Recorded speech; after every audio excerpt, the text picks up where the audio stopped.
Nurse, and the Thrive15.com World Headquarters. Let's go! Presenting the world's only business school without the BS, with optometrist and entrepreneur Dr. Robert Zellner, and the former Small Business Administration Entrepreneur of the Year in your ear, Clay Clark. It's the Thrive Time Show on Talk Radio 1170. 3, 2, 1, boom.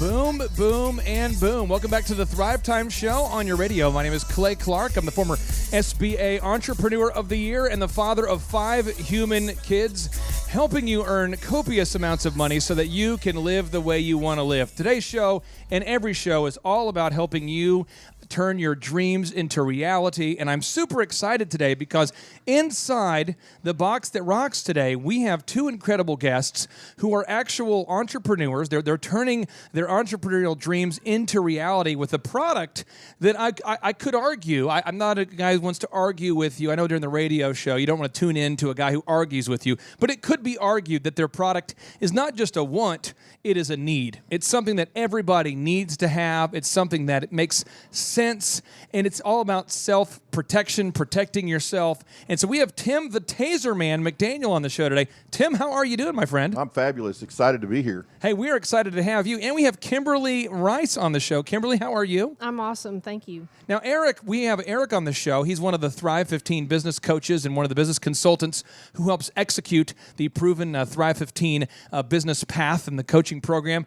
Eric, can you describe for the Thrivers out there a little bit about the product that Tim, the Taser Man McDaniel, is unleashing onto the Tulsa marketplace and beyond? Absolutely, absolutely. So basically, the company is ProTech Personal Defense, and what they've come up with is a self-defense program where you don't have to have a firearm. So it's a non-lethal personal defense tool, right? It's a personal defense tool.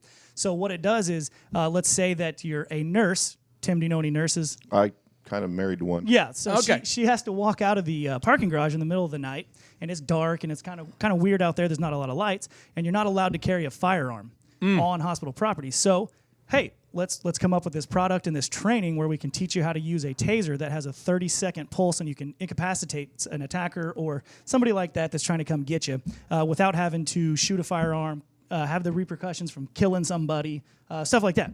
So, Tim, I want to ask you from your perspective, when you first had this epiphany or this idea to introduce this particular product into the market, where were you? What happened? I mean, walk us through when you had that entrepreneurial itch for the first time. Well, it was due to the fact that there had been some attacks down by the hospitals, and of course, since my wife works nights, I was concerned about that, and I had actually tried to talk her into just let's slip a small firearm into your bag, and it's better to have you here than not. And she just was real concerned about that because she loves her job. She wants to do the right thing.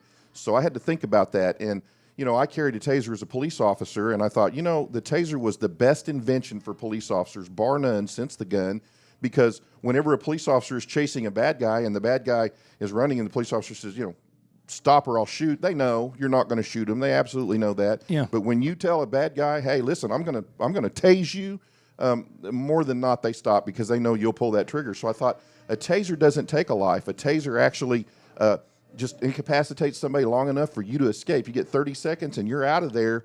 And if you drop that taser and the police find it and you've got your receipt, man, we're going to give you a brand new one for free. How far away can you shoot somebody? If you had somebody who is trying to attack you, let's say Kimberly, and you were able to use this device, I mean, does someone have to be within 5 feet or 10 feet, or how long of a distance can you shoot? I've got up to 15 feet to be able to hit them with that taser that we're selling. Up to 15 feet? Yes, sir. Wow. Okay. Now, Thrive Nation. So here's what we're talking about today, in the context of this particular business, is the 4 phases of business success.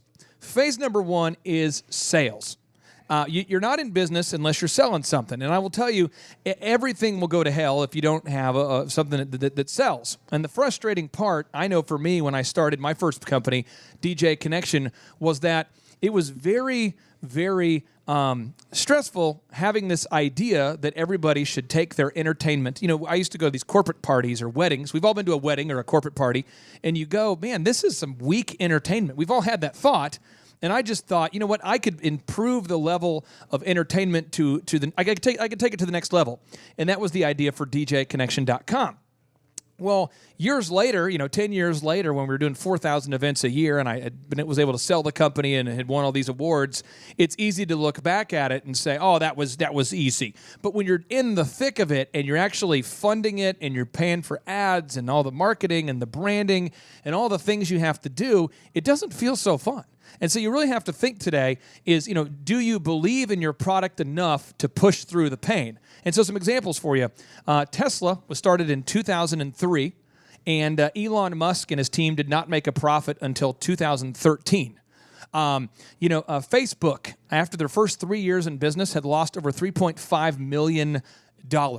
Amazon didn't post a profit for 9 years. There's so many businesses that take years and years and years to make a profit. And so here are the things, Thrive Nation, that you need to do. And as we go through these, I'm going to ask Tim, the Taser Man, some questions about this because I think this would be helpful for you to learn as the Thrive Nation, but also a great way for Tim to promote his product and share with Tulsa this new product they've developed here. So one is you have to develop a no-brainer. You've got to develop a great offer so that the people who've never experienced your product before will actually get a chance to try it out. I'll give you an example.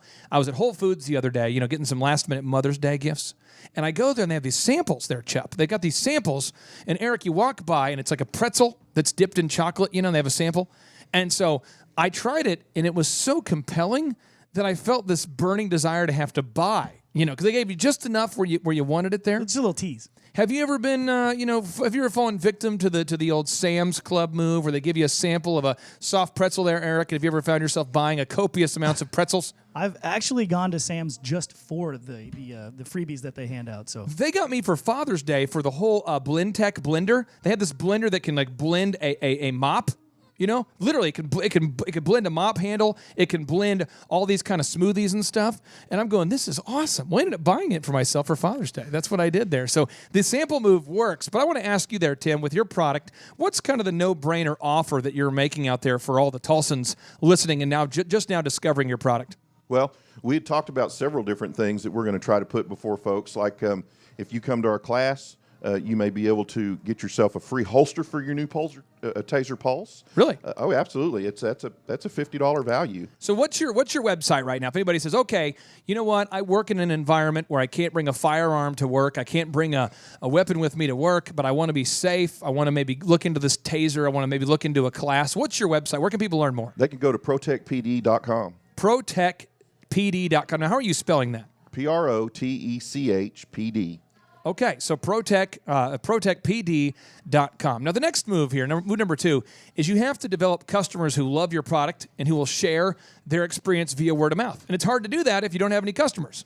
So, Eric, you've seen the elephant in the room, our men's grooming lounge, correct? Where it's $1 for the first haircut. I'm sure you know of people who've actually tried our haircut and have not gone back. Do you know of anybody who's tried it for $1 and has gone back, and maybe some people that haven't gone back? Have you seen just the people you know around here that you've met? Is there anybody you know of who's definitely tried it out for $1 and has not come back? To be honest, no.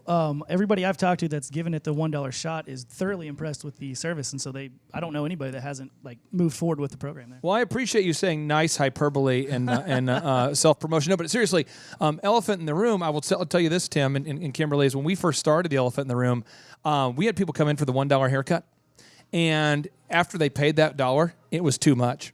People thought, I don't know if I'm coming back. And we had probably the first 6 months, 7 months where the experience wasn't what it is now. I mean, now we have the paraffin hand dip, the hot towel treatment, the straight razor shaves, the music, the atmosphere, the decor, so many cool things. But we didn't have that when we started. And I will tell you, just being totally transparent about it, we learned as a result of making mistakes. And so as you guys are getting your product out there, I would just encourage you guys, just continue getting that feedback from people. And for the Tulsans out there who want to come out there, because you have a proven product and a proven system, what advice would you have for the listener who says, you know what, I want to give you a whirl. I want to give it a try. I want to check out the ProTech. What's the action step that all the listeners need to take? Well, first of all, get on our website, check us out. We have a Facebook. Also, you can check us out and understand what we're doing. And like you said, it is a proven and tried tool. Police officers all across the country use them. This is the same technology. It's the same knockdown power. The difference is instead of putting somebody down for 5 seconds, you're going to have them down for 30 seconds, which is going to give you a plan of escape that you can get away from there and make sure that you're safe and call the police. Now, Thrive Nation, here is a notable quotable coming in hot from a guy by the name of Eric Reese. And Eric Reese, he is actually a former advisor for Kleiner Perkins. Those are the guys who funded Square, Uber, Google. He has this notable quotable that blows my mind from his book, The Lean Startup, and I could not agree with him more. He says, referring to startups, he says, we do everything wrong. Instead of spending years perfecting our technology, we build a minimally viable product. An early product that is terrible, full of bugs, and crash your computer, yes, really stability problems. Then we ship it to customers before we're ready, and we charge money for it. After securing initial customers, we change the product constantly, much too fast by traditional standards, shipping new versions of our product dozens of times every single day.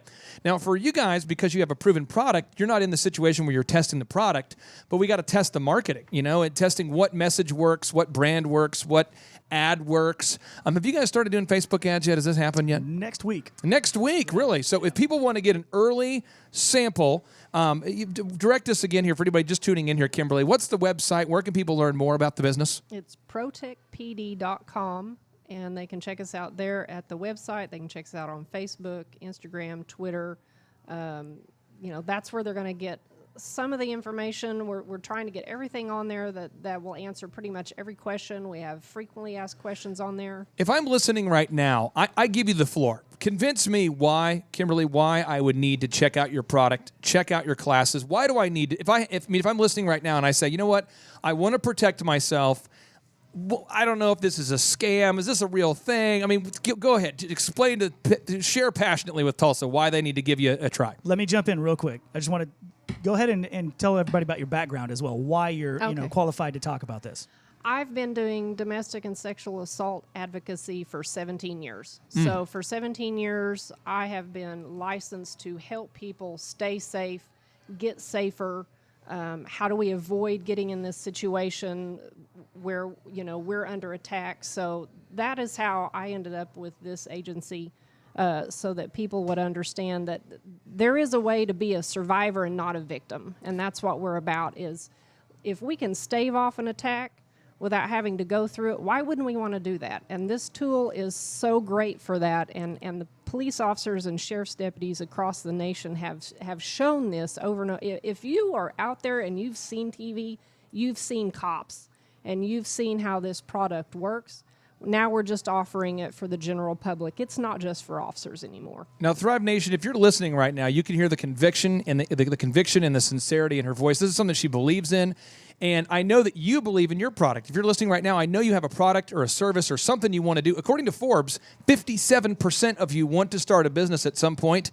And if you have that passion, I encourage you to get out to our next in-person workshop, because at the workshops, there's no upsells, there's no get-rich-quick plan, there's none of that. But you can learn the specific steps you need to take to go from where you are to where you want to be. And we come back, we're going to be getting into the next phase of entrepreneurship, which is really where you begin to lay on the systems. Once you learn to sell something, you've got to make systems. Otherwise, you begin to drift and things get crazy. Stay tuned. It's the Thrive Time Show on your radio. And get out to Oklahoma Joe's. Come on, do it. Oklahoma Joe's. Not giving baby boy, now I'm all grown up. I used to cruise the used car lot, put chrome in the truck. Baby boy, now I'm all grown up. Yeah, we used to ball like that. Now we on the ball team, holla back. Now I got black cards, good credit and such. Baby boy, cause I'm all grown up. I'm Ken P. Lott, and I'm from Tulsa, Oklahoma. Professional painting by Ken. Quite a bit of stuff. A lot of stuff I know that I needed to do but didn't know how to do it. Web page, how to hire people, sales, making a schedule, making programs. I mean, just a lot of stuff. I mean, it's overwhelming, but it's good stuff that you can actually put to practice right away. It's a lot different than I expected. Been to different workshops, and you're just waiting for the sales punch, and they give you ideas and stuff, but it's always 10 years down the road when you can actually apply the stuff. that they're trying to promote, and this is not like that at all. It's very ground level, help you start a business and maintain and grow a bigger business. I like it a lot because he makes you feel comfortable, makes you laugh, so it opens you up to receive and hear better. This is great. It's a lot of interaction. You can ask him questions, you can help, if you don't understand something, he can explain it more. So it's very, very helpful. They're missing a lot because a lot of businesses probably do some of the steps that he's teaching, but there's so much they can learn into easy steps that they'll grow the business even better. It's not like any other workshop I've ever been to. It's very laid back and a lot of information, and it's a comfortable setting. It's awesome. It's a really good experience. One shot, everything rides on tonight. Even if I got 3 strikes, I'ma go for it. This moment, we own it. I'm not to be played with because it could get dangerous. All right, welcome back to the Thrive Time Show on your radio. My name is Clay Clark, and I'm the father of 5 human kids, and I am absolutely obsessed with helping you to build a business that can produce you both the financial freedom and the time freedom that you are seeking. Now, there are 2 different kinds of entrepreneurs listening out there, and I want to make sure that you, if you're listening right now, you take notes on this, because this is a big thought here. This is kind of a big division here. You know, it's like half the people go over here, half the people go over here. If you're an entrepreneur and you're listening to this and you are obsessed with your product, if your passion is something you want to turn into a profit, again, if you want to turn your passion into a profit center, you, my friend, you would fall into what I would call the sick freak category. Okay, and I was a sick freak when I had my DJ company. You are somebody who you love your work. Your working is not you work not in work is not something that you want to hurry up and finish to then begin the weekend. But for 5/7 of your week, you actually love what you do. You're like a fish in water. You're like a one of those penguins in snow. I mean, this is your habitat. You love what you do. Now, the other half of you're building a business just to create time freedom and financial freedom, and you don't care what you're selling, right? You don't care what you are selling. Now, here's where it gets tough, is if you start a business because you're passionate about it, you're probably going to be one of the first people to market it. You'll be one of the first people to introduce that product into the marketplace, and therefore people are going to think you have a psychological problem. So think about this. Steve Jobs thought, you know what? People love to consume the internet, and I want to find a way for them to do it where they can it's really easy to do. You know, it's really easy just at the touch of a button, and I want to create this thing called the iPad. But you and I, as the consumer, weren't asking for it. We never said, I wish I had something that wasn't a laptop, it wasn't a PC, something in the middle that starts instantly. But he thought about it, and he was passionate about introducing it to the marketplace, and so most people thought he was a delusional, crazy person. But before that, he was passionate about making the computer a personal computer. He wanted to make it something that everyone could use. And before that, you had to know code, and you had to type stuff on to a green screen, like those weird computers they still use at the public libraries. You know, it was a weird thing. And so if you're introducing a product that you're passionate about, I know you can relate to our guests today, because they are passionate about self-defense and protecting yourself. We live in a world where, unfortunately, there's violent crimes everywhere. I mean, on the news, you're constantly hearing of an armed robbery. There was one off of Mingo, and I think at 101st and Mingo or something, fairly recently. You're always hearing of these businesses that are really close to home that are being broken into. And if you're someone like myself and you say, you know what, I don't feel comfortable carrying around an AR in my pocket, or a pistol, or maybe you're in a workplace where you can't bring in a concealed firearm. There's got to be something that's going to give you that security and that protection, but that's not going to violate the workplace rules. There's a lot of workplaces that say you cannot bring a firearm into that workplace.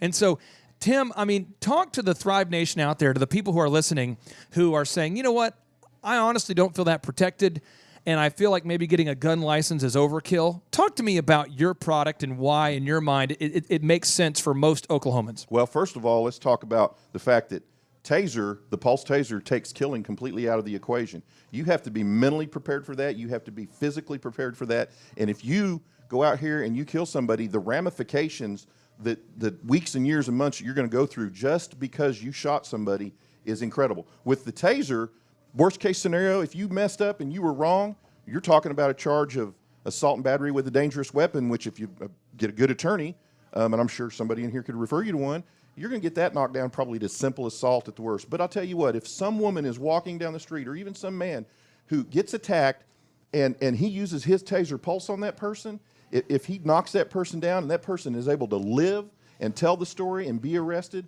that guy's going to be hailed as a hero. That woman's going to be hailed as a hero. So the difference between taser versus firearm, just alone the fact that it takes killing out of the equation. Now, Eric, as a business coach, you work with a lot of different businesses in all different industries. And you have dealt with people like Tim and Kimberly who are passionate about their product.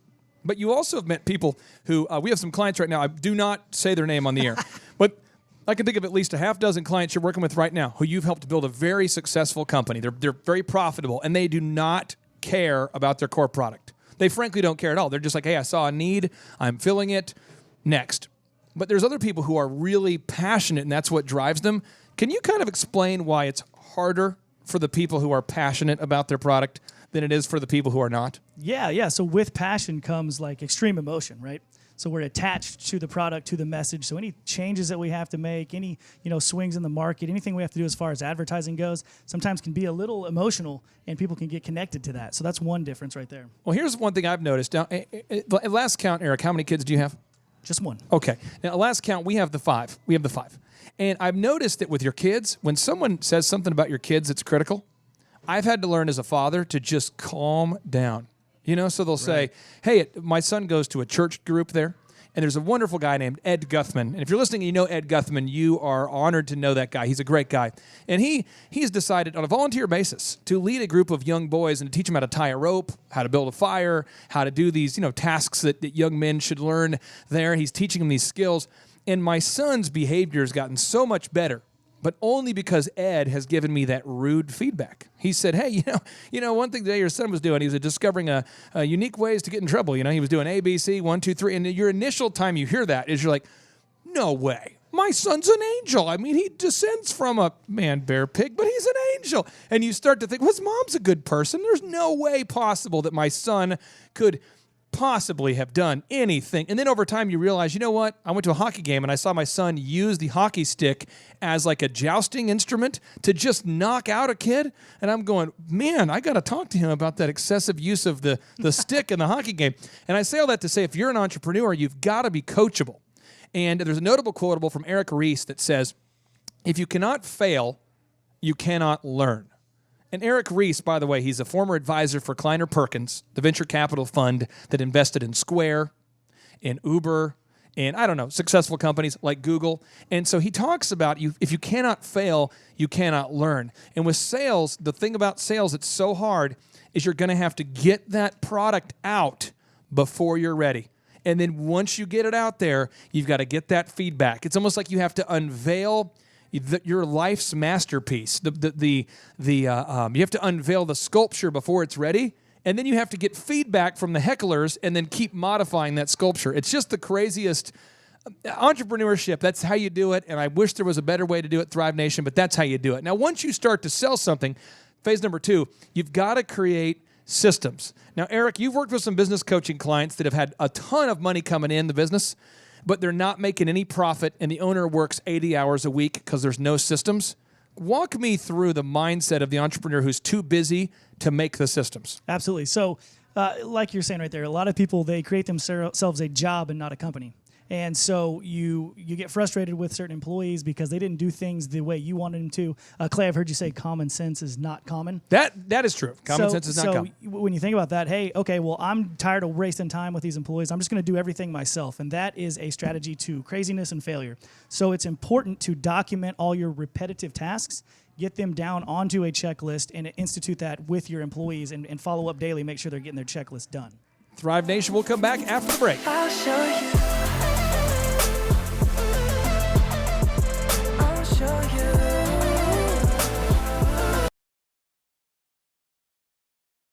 My My name is Nikki Warren, and I'm from Tulsa, Oklahoma. The name of my business is The Mocha Butterfly, and I'm a fashion designer. I heard about the Thrive Time business workshops through a dear friend of mine, and I got a chance to meet with Clay and Dr. Z, and as I talked to them a little bit more, I loved what they were doing, and it just made me, more intrigued because I really wanted to grow my business.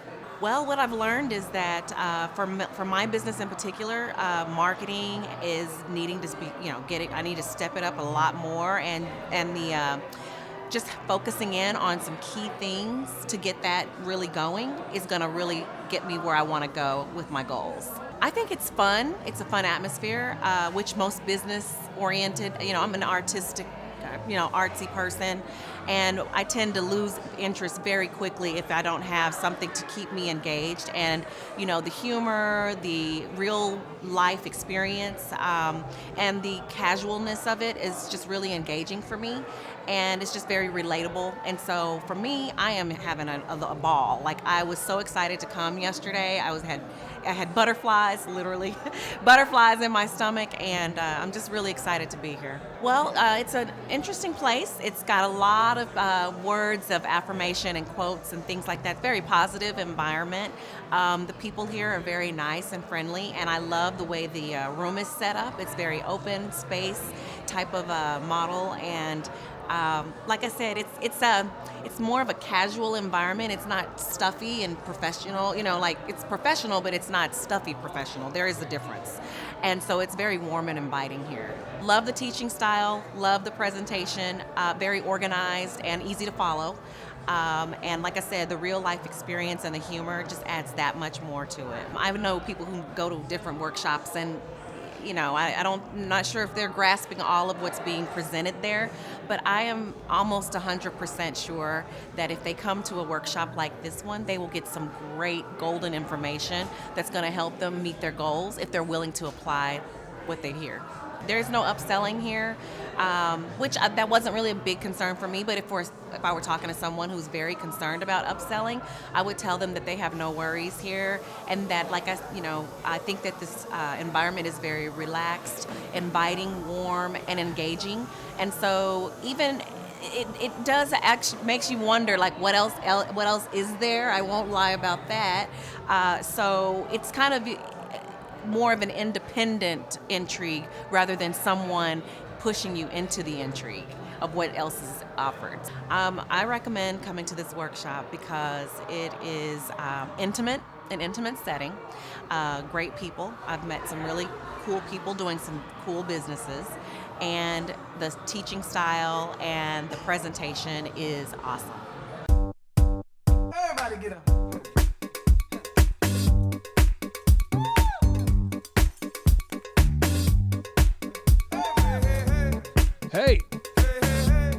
Hey. All right, Thrive Nation, welcome back to the Thrive Time Show on your radio. My name is Clay Clark. I'm the former 3-time algebra taker. I'm a man who took my ACT 3 times. I did not graduate from Oral Roberts University as a result of being asked to leave Oral Roberts University for writing a parody about the school's president that he did not find to be very entertaining. But I'm here with you today, not because I'm a genius, but because I have learned the proven path. And you can learn from mentors or from mistakes. And when you learn from mentors, what is exciting is that you can decrease the pain needed to get the gain. So I'm going to give you some examples of the pain that you will go through if you do not implement a proven path. So when my wife and I started DJconnection.com, Chup, for 5,000 mega points, could you speculate as to where I started this business? I'm going to guess and say in your dorm room. I did, in the dorm room. And then what happens is I got kicked out of college. Now I'm at the apartments at 67th and Lewis, right behind the Marriott Hotel. And I wanted to buy the Yellow Page ad right there on the wall inside the box that rocks. And that Yellow Page ad was about $1,400 a month-ish.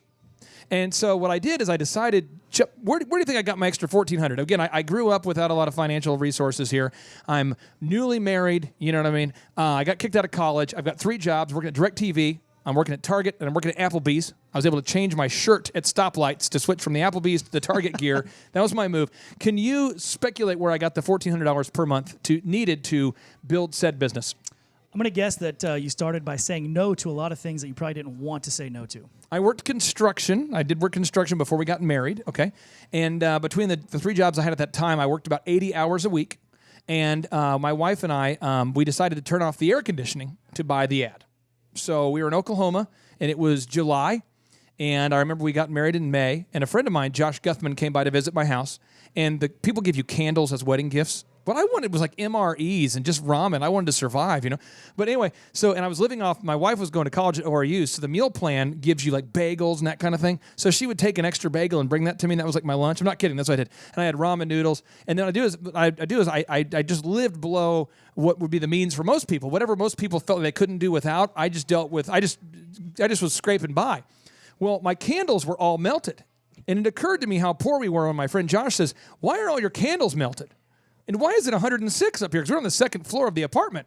And then why are you working 3 jobs? And what are you?" And then I realized, oh no, I've gone from the middle to the bottom. I mean, I've gone to the bottom of the bottom. And so then I had to hire somebody to make my website. And do you want to speculate what they charge just for the site? Now, we're not talking no videos, no print pieces, just no optimization, no advice, just the site. $8,000. 12 grand. Dang. And the company's still in Tulsa. They have built the site for Garth Brooks. They've built the sites for some big boys. And then I want to have a video made, a marketing video. And do you have any idea what that video cost me, Chuck? Do you want to know? Not that I remember these things, like they're personal issues. $4 grand. Yeah, it was about $4 grand. It was like 3,000 something. And they kept revising it. And it took them like over 5 months to finish it.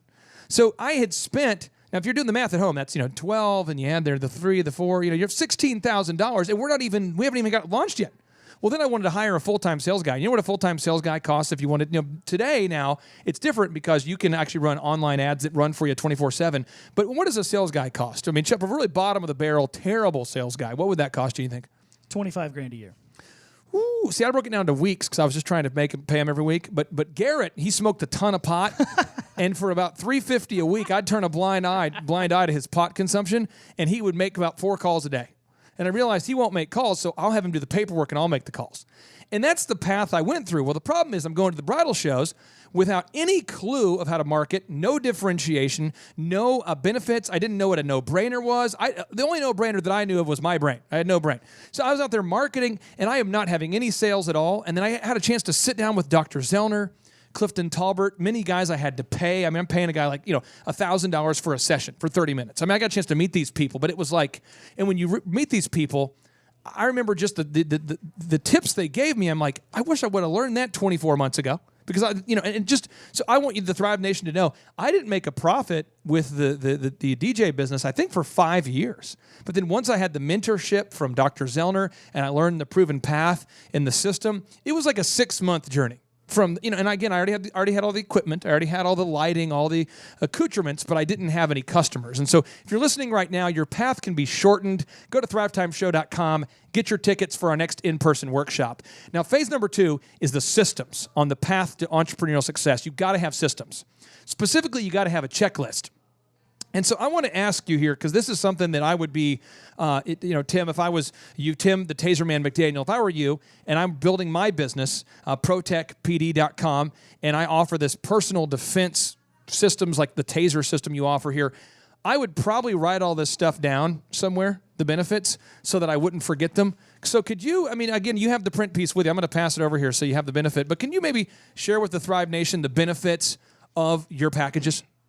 Well, the Taser is, it's a less lethal option. It's designed to incapacitate and not kill. So Okay. we don't want to take lives. We're very passionate about let's not take lives. People do stupid things and later on become great entrepreneurs, own businesses. It's far less expensive to own our weapon or our tool over a weapon, a gun. There is no licensing. In all but 6 states it's banned.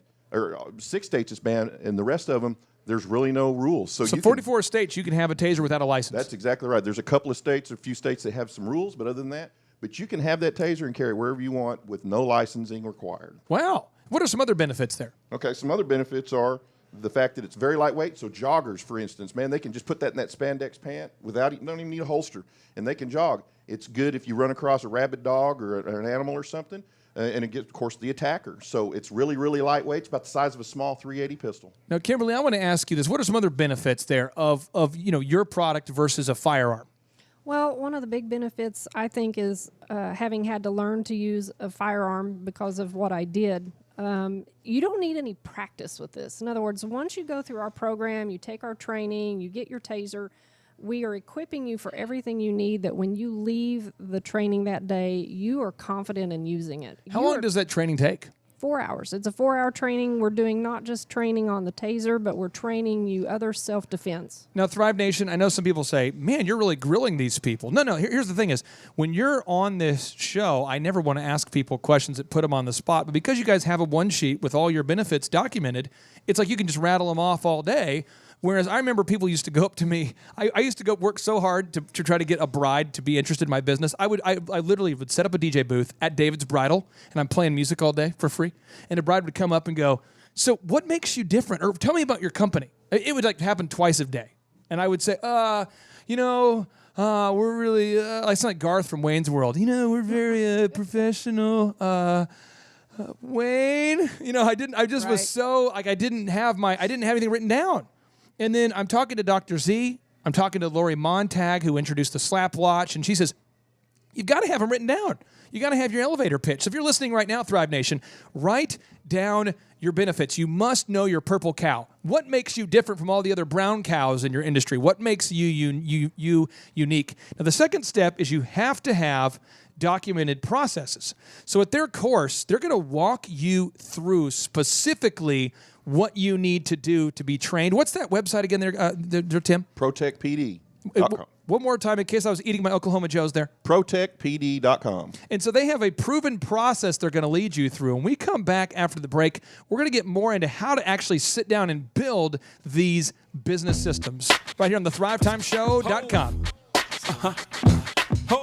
You are not ready. Unstoppable dynasty. Young Hova. I'm a hustler, baby. Hustler.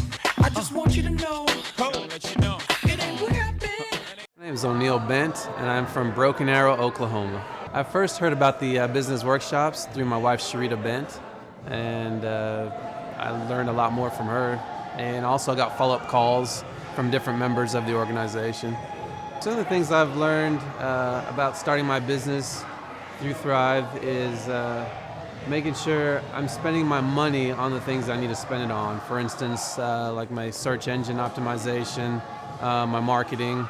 I'm constantly reviewing the content that I have on my website, and that's just a few of the things.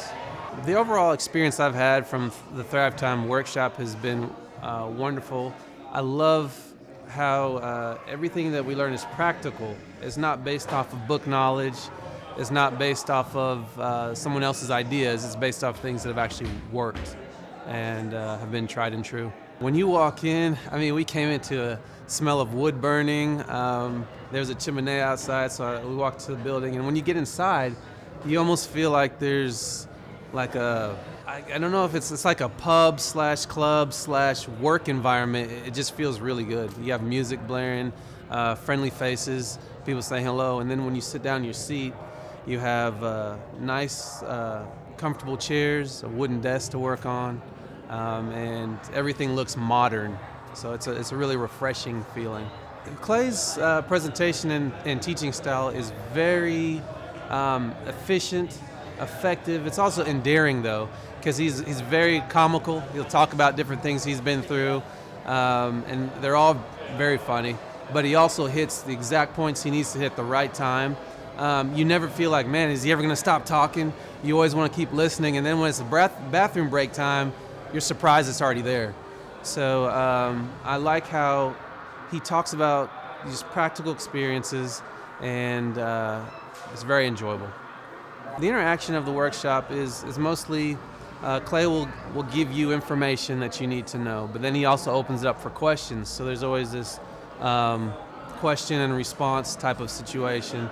And then there's certain things where he'll direct you to do things, and it's because he knows that that's the way to go. You might question it, but I highly encourage you just to listen and do. And to jump into a business and think that you know everything is the most prideful, arrogant thing you could ever do. But to come here and to speak to someone who's already done this many times, has directed several businesses, and can give you wisdom and information, I think it's wonderful.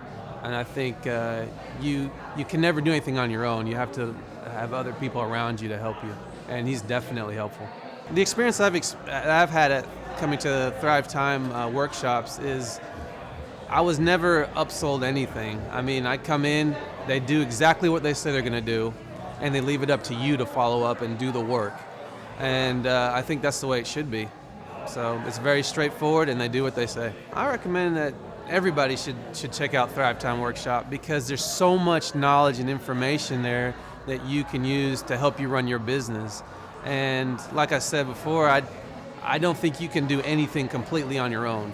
And when you have so much resource and knowledge in one area, you can use all of that and get exactly what you need.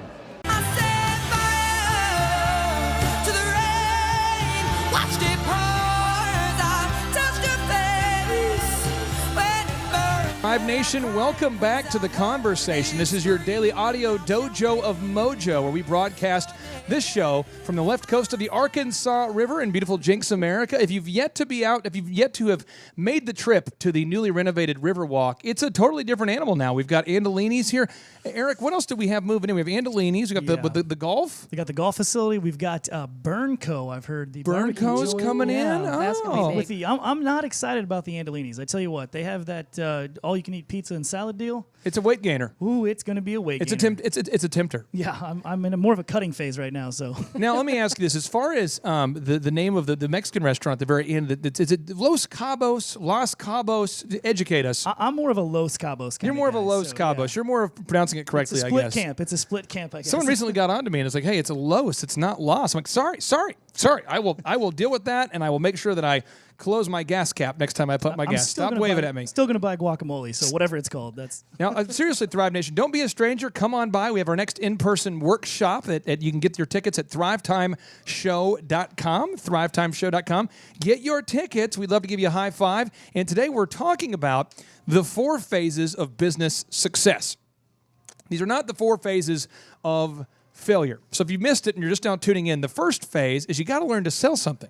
And if you don't sell anything, then everything else is not needed. So you got to learn to sell something. And I know that can be brutal. I know it can be frustrating. And trust me, I have successfully in my life started 4 multi-million-dollar businesses, and each time learning to sell something just irritates the living out of me. And so there's 2 kinds of mindsets that you can decide to have today. And one is you can have a purposeful life. You can decide, I know my F6 goals. I know my goals for my faith. I know my goals for my family. I know my goals for my finances, for my fitness, for my friendships, and my fun. You know your F6 goals, and therefore the failure you have to get through in order to have success doesn't bother you.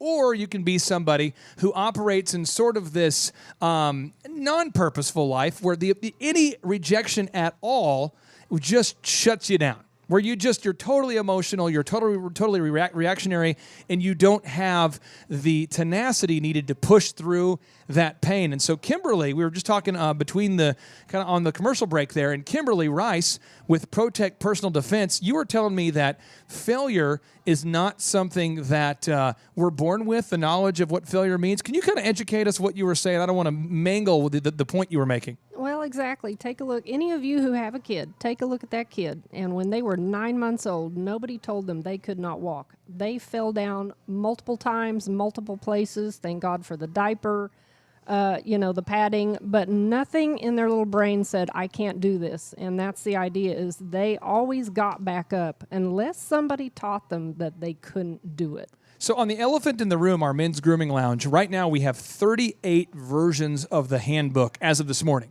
38 versions. We're always updating it every week. Some people say, well, gosh, I want a template for my handbook. And I can tell you, I can give you a template. But I can tell you that as you grow the business, you're going to begin to say, you know what, this is how employees handle this. This is how the market handles this. I need to pivot laws change? I mean, think about Dr. Zellner. He's been an optometrist for 25 years. How has insurance changed in your lifetime? I mean, just insurance, the way it's done, the cost of it, so many things have changed. So you must be focused on the mastery if you're going to build these systems. Phase 2, systems. So if somebody, Tim, were to get out and sign up for one of your workshops or one of your classes to learn how your taser products work, how long of a class is this for anyone just tuning in? And what will you teach them at the workshop? Well, it's a 4-hour class, and we usually do them in the mornings on the weekends so that everybody has the opportunity to be there. So we're going to, number one, situational awareness. And we're talking about 90% of your safety is situational awareness, knowing who you are, where you are, and what's going on around you. And then we're going to teach them a little bit of pre-taser self-defense. Then we're going to teach them about the taser and how to use it, a little bit of post-taser self-defense, and a little bit about your local law. And then you're going to get on out of there with your taser and your self-defense tool in your hand and be prepared to do it. And what's the website for anybody who's just now tuning in who's never been to your website before? Just check us out at protectpd.com every day. Now, you were a police officer, or are you currently a police officer? I'm retired. I'm retired from actually the Jinx Police Department and a retired chief of police as well. So walk me through. This is something that may be helpful for the Thrivers as an example. When you started as a young police officer and the first time you had to pull somebody over when it was just you, and the first time that you sensed a little bit of danger, how did you handle that situation differently than how you handled it towards the end of your career when you had seen a lot more, been through a lot of firsthand experience? How did you handle, pulling somebody over as a veteran police officer versus a rookie police officer? Well, it was always, that very tense. You'd just been out of the academy, and they taught you that everybody that was out there could kill you, so you were always really on your toes. Then you learn to read people. Then you learn to breathe, and then you learn to just kind of slow things down, visit with folks like you would want them to visit with you, and, man, it just turns out much better then. I was in Andy's the other day, Andy's Ice Cream. My kids are passionate about me spending as much money as possible. Dr. Z and I have been able to achieve financial freedom and time freedom, and my kids are like, but if you buy us enough ice cream, you won't have that freedom anymore, and so that's our goal. So they're just trying to get ice cream all the time. Well, we went through the drive-thru, and there was like a drive-thru veteran there. It might have been a manager filling in or something, or I don't know, but normally they have great service, but this guy was putting on a laser show. And so my kids, they said, we want the Jackie, it's the James Brown jackhammer or something like that. Or they wanted what's the other move? Do you know their Chup? Do you know? I don't know. Eric Chup does not know his Andy's ice cream. It's called the concrete or something. But anyway, yeah. They wanted to know what's the difference between this and that. And the guy's like, oh, well, the difference between this and that is, and he just lists it off. Like he's not reading a script. This guy just knows it. He says, however, personally, I love the yada yada because when you have a yada yada, it's just so much better. And my kids are like, oh, we do want the yada yada. Homeboy just upcharged me. I get through that bill. I get like a $34 bill for my 5 kids for ice creams. I'm going, what did we just buy here? Did we get some gold encrusted ice cream? But he knew his stuff. He knew his systems because he's a veteran. And you don't get good at anything. And Thrivers, you should write this down. Most people get bored and move on, which is why their failure is prolonged. I will repeat this. Most people get bored and move on, which is why their poverty is prolonged. Nobody wants to go to a game and cheer for an amateur. Nobody wants to go to a doctor who's just trying it, just getting started and doesn't have a degree yet because that's illegal. No one wants to. We always want to deal with somebody who has a mastery of what we're doing. So I'm going to read you a notable quotable from a book called Mastery, written by Robert Greene.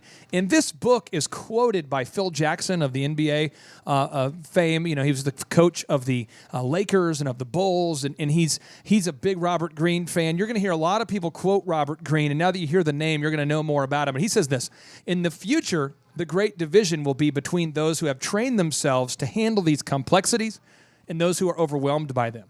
Those who can acquire new skills and discipline their minds, and those who are irrevocably distracted by all the media around them and can never focus enough to learn. So it's possible for us to know just a little bit about everything, but to really know something, to really become an expert. And so I want to ask you this, Tim, I want to get your feedback on this. How long have you worked how long were you a police officer? 27 years. So 27 years. So it could be safe to say that you know a little bit about self-defense, a little bit about the challenges that the average citizens face? That's correct.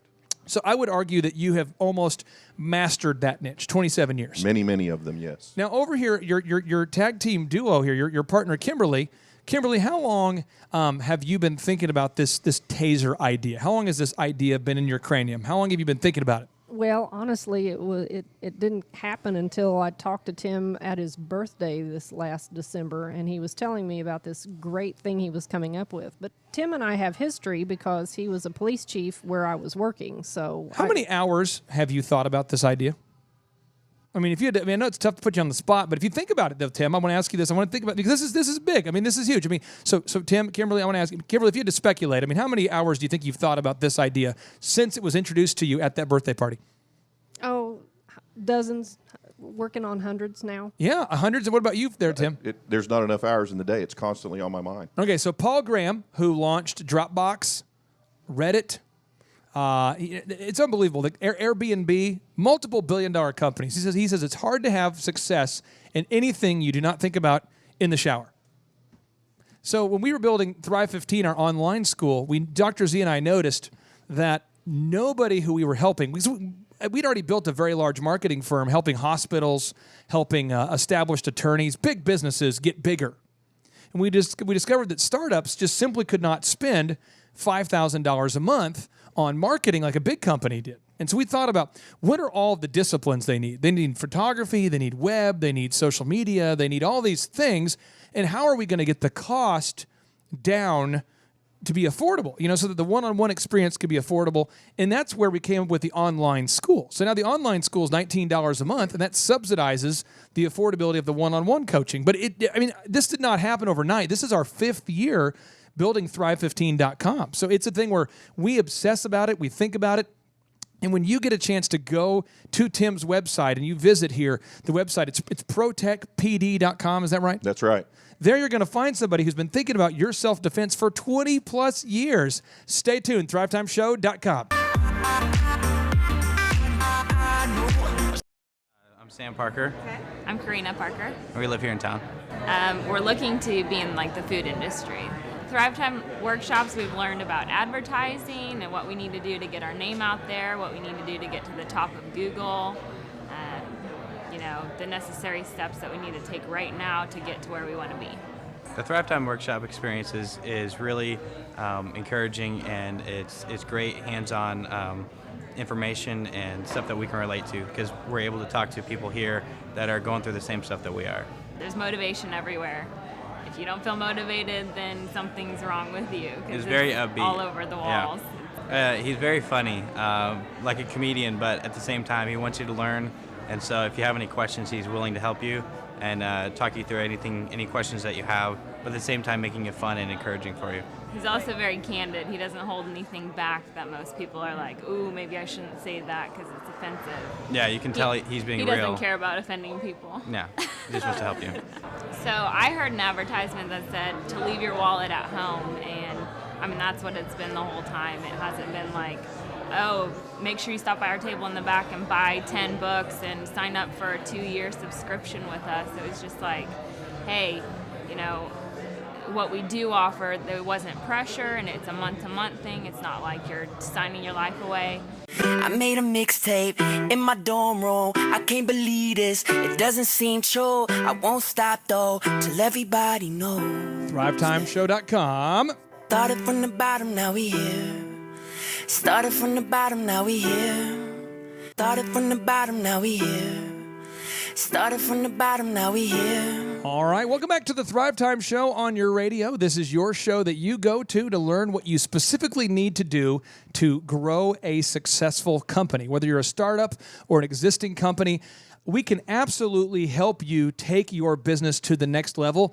But if you've found yourself starting at the bottom and you're still at the bottom, that's not a good place to be. And the problem is you don't know what you don't know. And so I'm going to now blow your minds here. So this is now, Eric, you know the answer to this, but I'm going to ask Tim this question because he is an expert in the taser industry, in the self-defense industry. He spent over 27 years as a police officer, is that right? That's correct. 27 years before he built ProtectPD.com, right? ProtectPD.com? Correct.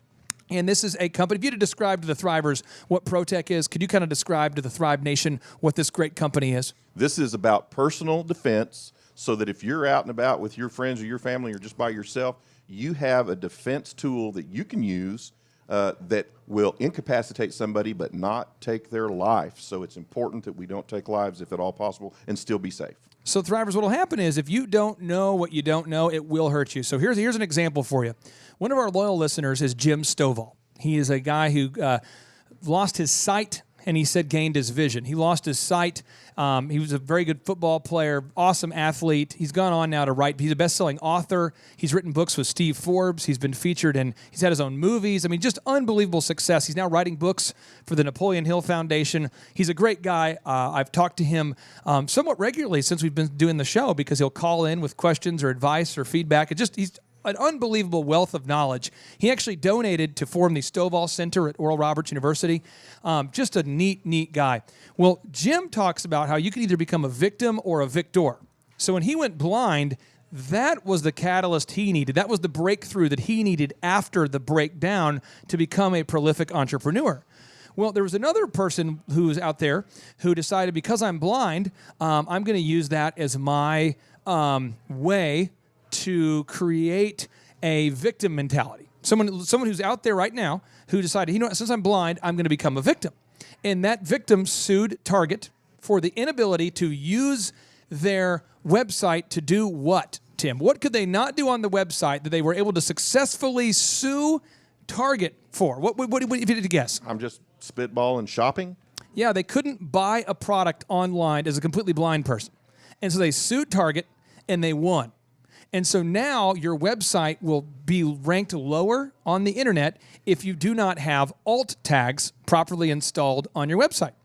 And I would bet you that 90% of you listening right now to this show, right now, if you Google blind man sues Target, one, because right now you don't believe me, so Google blind man sues Target, and when you find that, you'll go, wait a minute, you're actually accurate. And then if you will take the challenge and email us, info@thrive15.com, we will run a diagnostic test on your website. And I bet you that 90% of you listening right now do not have your alt tags properly labeled. And so you don't realize this, but for Google to avoid a lawsuit, they are now not ranking you in these search engines. Wow. So if you want to be top in Google, you have to, one, know about alt tags, and two, you have to fix the alt tags. And why do I know this? Because this is what I obsess about, just like Tim has obsessed with self-defense, personal defense, because a lot of us feel uncomfortable. We get out of a movie, it's dark.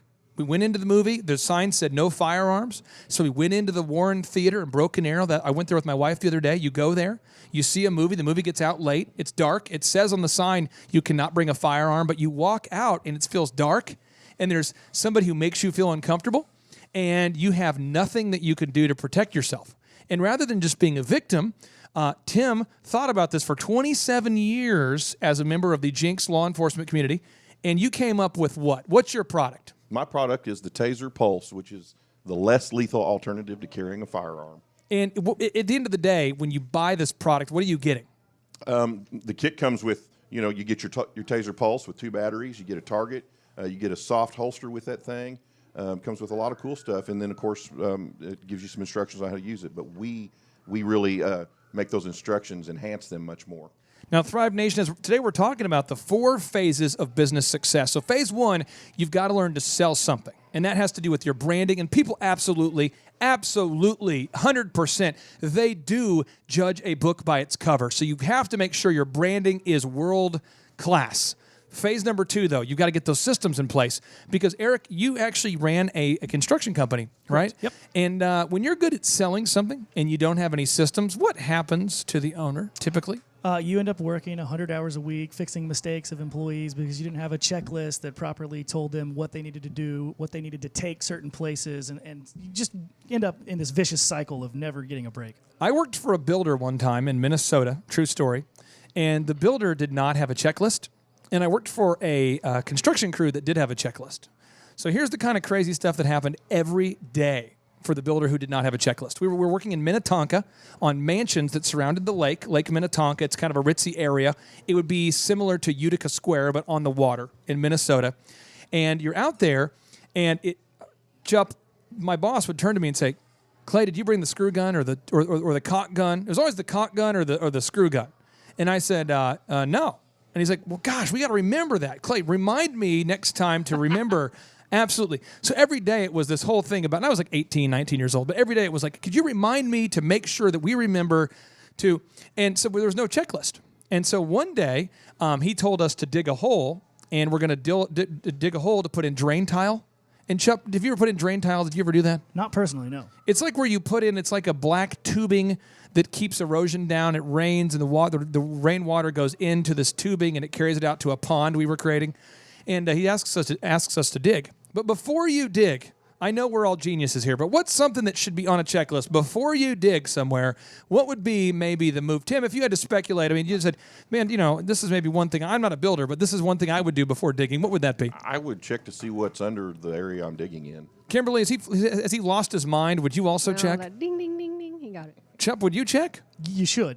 Okay, well, I'm having footings poured. We're building a wall around the Camp Clark and Chicken Palace right now. It's a big wall. We're not having Mexico pay for it. Calm down, folks. But what we're doing is we're building this wall, and the idea is we're going to have it done professionally. So the guy calls, before he digs. They actually they got spray paint, and they basically painted everywhere so we know where all the lateral lines are and all the natural gas and the electric. So my friend Joe didn't know to check, and I didn't know because we're like 18. So he just starts with a post hole digger digging, and he starts doing the digging with the hoe and the axe and all that. And all of a sudden you hear a, and I'm not exaggerating, the explosive power that was in that natural gas line, it makes the trees, they're moving in the air, and it's just crazy amounts of pressure coming, and it smells like gas everywhere.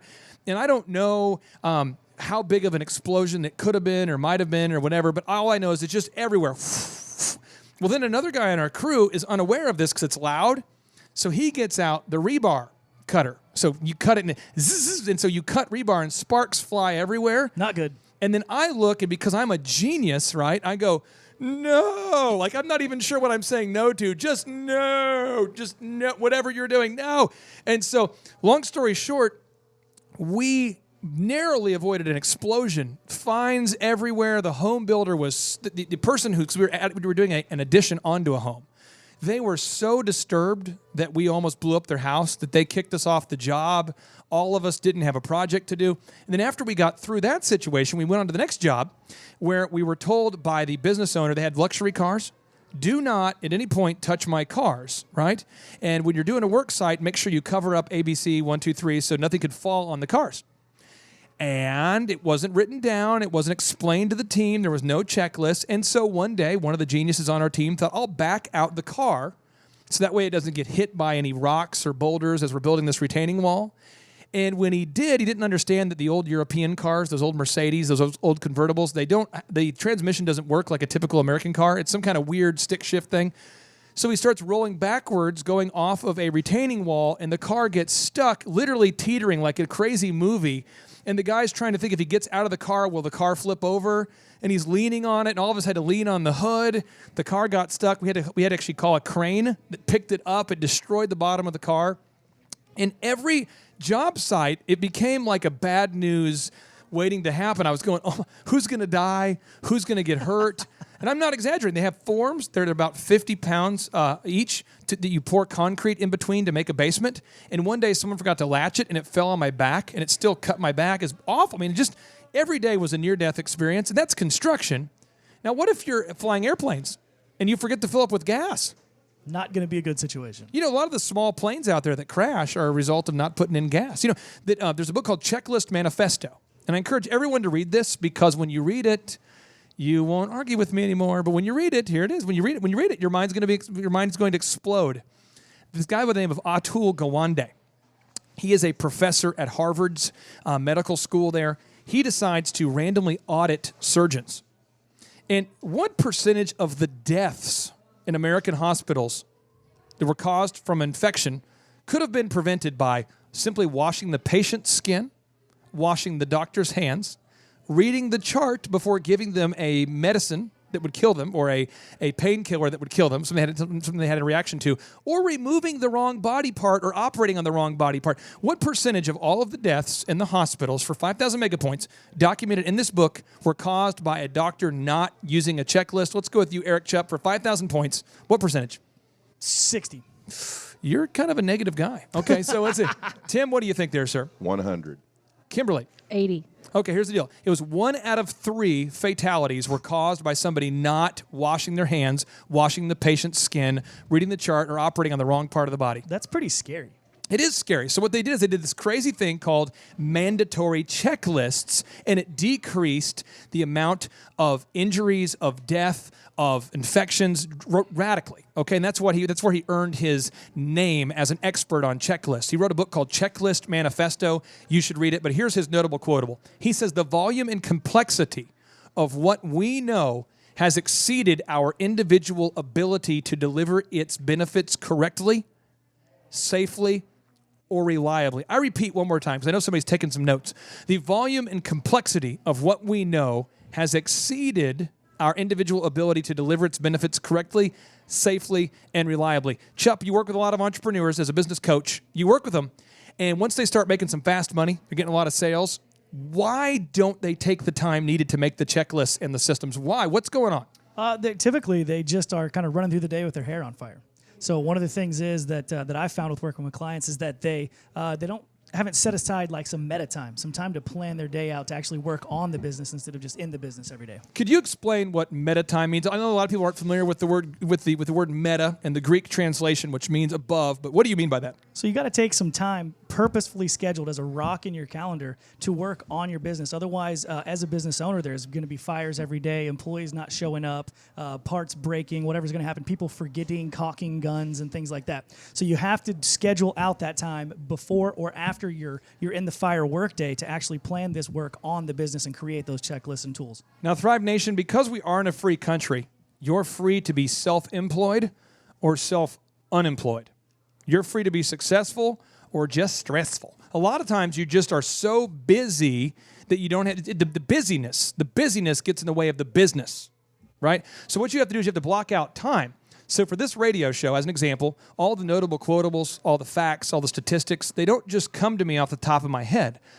The outlines for each and every show take me about 4 hours of preparation per 2-hour show, roughly. And so that work, for me, magically is done between 3 a.m. and 7 a.m. because I'm not seeing humans at that point. That's a profound thought, 3 a.m. to 7 a.m. When is your meta time? When we come back, we're going to talk more about living purposefully.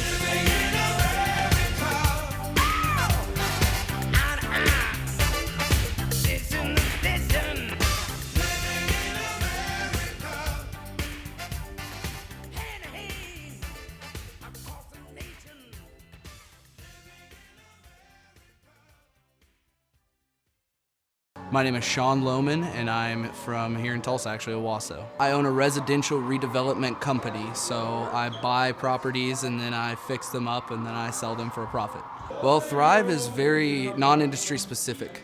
So when we come here, there's business owners from all different aspects of business. You know, they're doing all different industries, and he's teaching us how to look at it from that angle because he owns 9 businesses. Clay Clark owns 9 businesses, so he knows what's in common with all of them. So he's teaching these big principles, things like just the backbone of how a sales conversation should look, or specifically what your marketing campaign needs to look like in order to make it be sustainable. Those are some of the biggest things that I'm going to take away and implement immediately. It's an intimate environment. You know, there's less than 30 people here, business owners, so you get a chance to ask questions, and it's just really informative and inspiring. Oh, this place is cool. There's a lot going on in here. There's a lot to look at. There's a lot of inspiring and motivational things on the walls and lots of accomplishments and just a very cool yet productive atmosphere. I'm coming in here yesterday and, you know, there's a sales team in here. It was Friday. So, you know, they're ringing appointment bells and hitting gongs when they're making sales, and it's just a really motivating environment to be in, to see, you know, how this business is done, basically. Clay's presentation style is really great. This is kind of a no BS, very direct sort of style, but he'll also get, you know, non-specific with what he's teaching, and then he'll get very specific, and he'll use stories throughout the process to really help it connect to you and make it implementable. Consistently, he's offered an opportunity to ask questions at the end of each workshop, and so that's really where, you know, the learning takes place, is asking those questions and getting those direct answers so that we can, you know, take those action items away from that. I don't see enough questions being asked, and sometimes that's just natural, but if people are missing out on the opportunity to ask questions, they're missing out on the opportunity to learn. And so if there's anything that's going to stop you from learning and growing, it's you. If you're here, you're going to learn and grow as long as you're motivated to do that. And these other seminars that I went to 6 actually in the last year. So of these 6, at every single opportunity, at the end, there's always a back of the room thing. Hey, you can spend a little money here and get this or that or this. And although those things are helpful, that's not always necessarily the best feeling we want to get. So he wants us all to know, and he's very clear about the fact that he's not trying to upsell us anything. His motivations are different. He's not trying to sell us. He's trying to help us. He's trying to mentor us. And he's very open about it. So I'd say it's awesome. That aspect of it's awesome. We need more people who are motivated in this world. We need more people who are willing to become entrepreneurs, who are willing to create jobs. We need more of that. There's not enough of it. So that's, to me, the message. That's the goal, is mentor 1 million people is this company's idea. And it's a beautiful idea, and I'm behind it 100%. So I want to contribute in any way I can as I move forward. This is just awesome.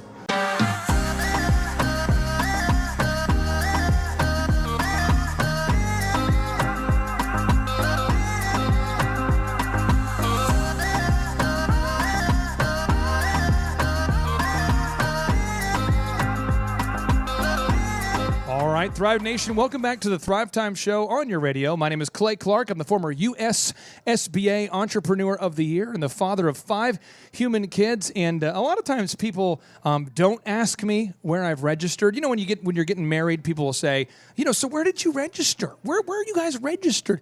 I don't get a lot of people asking me that question, and it's probably because I'm not getting married and people aren't thinking about gifts to get me. But if you are thinking about a gift to get me, what better way to say I love you than with a gift of a tree? And so far, we've had total 5 separate Thrivers have given me a full-grown tree, like a 12-foot tree, 8-foot tree, 9-foot tree, and I keep planting them at Camp Clark and Chicken Palace. And I don't want to be demanding when I'm getting gifts, but they have to be an evergreen because I want them to be green all the time. So if you are looking for a great gift idea for this holiday season, what better way to say I love you? And really, Thrivers, it's better to give than to receive, right? So I always tell people, you're not really having success until you've given at least 7 trees to your favorite talk show host. So that's just something to think about, and then something to just block out of your mind and to not remember ever again. Okay, but Thrivers, today we're talking about the 4 phases of business success. Phase number 1 is selling. You got to learn to sell something. If you can't sell something, you're going to fail. If you can't sell, your business will go to hell. And that's not exciting, but that's true. Phase number 2, you've got to create those systems. So I want to ask you this, Tim, as you're building your company here, because ProtectPD.com is a business that you're passionate about. As you're building this personal protection taser use company, when are you finding time to work on the business? Because there's obviously so many things to do, so many hats to wear. When are you finding out when are you carving out your schedule to make time? It's an everyday, every minute of everyday thing for me. It just never leaves my mind. And if something comes to me, much like a songwriter, I have to get up in the middle of the night and write it down, or I will forget it the next day. So it's just a constant with me. I have to find that time. It's not a choice. Now, Kimberly, when do you find time to work on the business? I mean, you're busy. You're not just sitting at home doing nothing all day. I mean, you've got a lot of things going on in your life. When are you finding time to work on the business? Morning times are the best for me after I get the husband off to work, because if I can get it done then I have time the rest of the day to, like you say, do the other stuff I need to do. But I'm kind of like Tim. It's it's one of those first things I'm thinking about. So it's like, well, let's get these things in line, chat with him, do whatever I need to do. And so it's that morning time that's best. Well, Thrivers, for those of you, there's many of you out there who know kind of my personal story here, but the last couple of years, my dad called me one day, and he told me that he had cancer, and it was stage 4 cancer, and it was pretty bad. And so I thought, okay, maybe we're going to have to live without Dad, So I readjusted my schedule to sort of make adjustments to, be able to spend some more time with my dad and just adjust family life to accommodate that. And he beat cancer. And then he got ALS. And so far, nobody's beat ALS. And so when my dad passed, it was a bad deal, but I wanted to make sure I had no regrets. I wanted to spend the time with my dad. I wanted to schedule that time. But I also didn't want to be flaky and break the commitments I'd already made. I mean, here we are handling all of the marketing for major companies. I mean, I've worked with Hewlett-Packard and Maytag University and big companies. And I was out doing speaking events, and it was a crazy schedule. And so one of the trade-offs I had to make is I had to pull out I had to take the workouts out of my schedule because I used to just get up, at 4 o'clock, go work out, and then get ready for the work day and go to work. And I had to take that out of my schedule. Because there wasn't time to be able to do all the things I needed to do professionally and personally and work out. I had to make that trade-off. Well, now that my dad passed, one of the first things I did is I got back in the gym. I just back in the schedule. And I will tell you that I've discovered at 4 a.m., there's not a lot of other distractions. There's not a lot of things I could say of, this came up, I got a big call. I mean, outside of Shelby at 1170, our producer, I don't talk to a lot of people previous to 5 a.m., but that's the time I've blocked out, And then for my marriage with my wife, I blocked out times to go on dates. I'm not perfect, but we commit to those times. We do family time every single Sunday. So this Mother's Day, I wasn't shocked to know that I'd blocked out time for family. And you've got to do the same thing for your business. You've got to block out time. So Eric Chupp, business coach, I want to ask you, what advice would you have for the Thrive Nation out there, for people who are listening, who are kind of envious of what they're building over here at protectpd.com, and they're going, gosh, I would love to build my own thing. What advice would you have for time blocking that you would maybe give to the Thrivers out there? Yeah, absolutely. So first you want to start with getting one calendar. Okay, a lot of people have multiple calendars, to-do lists all over the place, and things get missed, things drift. So you got to get one calendar. I recommend just getting a Google Calendar. Block out that time. So one for your kids, sports, and for the business. One total. Everything that you have to do is on one calendar. That way you don't miss anything. You don't forget to transfer anything over. And you got to specifically put rocks in that calendar that you will not miss. Hell or high water, you're going to get these things done at those times. And I'll just give you an example of a rock. We've committed to the listeners to be here from 12 to 2, 5 days a week. And so it's amazing, but I am here 12 to 2, 5 days a week. And there are some times, I'm just being totally transparent with the Thrivers. There are times, Thrivers, where Dr. Z will be traveling and I'm still here. There'll be times where, because we've agreed to that going into it, that I'm going to be here 5 days a week. And he agreed, hey, I'm going to lend Tulsa some of my time because he loves the Thrive Nation. He kind of built this almost to be a cathartic thing for himself, I think, because so many people ask him, can I pick your brain? And he doesn't want to be a tyrant and say, no. But he also wants to enjoy the fruits of his effort and the time freedom, so he had to find a way to help as many people as possible, and that's what this show is. But the consistency of doing something 52 weeks a year, I don't think a lot of people are used to that kind of consistency, but you have to be. That's why a lot of military people do very well when they start a business. I've noticed that all of the military guys I've ever coached always do very well. Taskmasters. They are, and once they understand that, like PT, I've never done military PT, but when you were in the police academy, did you guys do some kind of physical training there, Tim, or what was that like? Every single day we did it at the exact same time. What kind of workouts did you do there? Well, we had to run, we had to do push-ups, we had to do pull-ups, we had to do sit-ups, and, of course, running was just going to happen every single day, even when you got to the end of the academy. Now, did you ever want to skip a day just to see what would happen? Every day. All right. But you had to do it, and then you got, as a result of that, you guys got in great shape. You learned those skills. I just think that's so important that the Thrivers, you need to remember this, that Lee Cockrell, the former executive vice president of Walt Disney World, he said that nothing gets done unless it is scheduled. And I think that is just a powerful thought to marinate on. Now, phase number 3 is you got to manage. Once you can sell something and you have systems, you've got to hold people accountable. And Eric, as a business coach, where do you see this going wrong? Where do you see this not happening? When people don't want to upset their employees, it's a bad deal. Because then there is no accountability, and the employees get a mindset of they can get over on the boss will scrape up the leftovers, and that is a bad cycle to be in. Now, Tim, you used to be the police chief in Jinx, is that correct? No, in Mounds, Oklahoma. In Mounds, Oklahoma. Correct. The police chief in Mounds, Oklahoma. Right. Talk to me about accountability. How hard is it to hold people accountable? Well, it's extremely hard, but it's a must. If an officer is out there doing something and he's not following his checklist, protocols, and procedures, then they have to come in and we have to talk about that and fix it immediately. You can't let that continue to go. So you mean accountability even has to happen in the police? You have to even hold police officers accountable? Contrary to popular belief. Now, Thrive Nation, if you're listening right now and you're struggling to manage your people, when we come back, we're going to be dropping knowledge bombs everywhere. So we're going to be getting into the specifics of how to become the most effective manager possible. Stay tuned. It's the Thrive Time Show on your radio. It's been a hell of a ride, driving the edge of a knife. Never let you go, never let me down.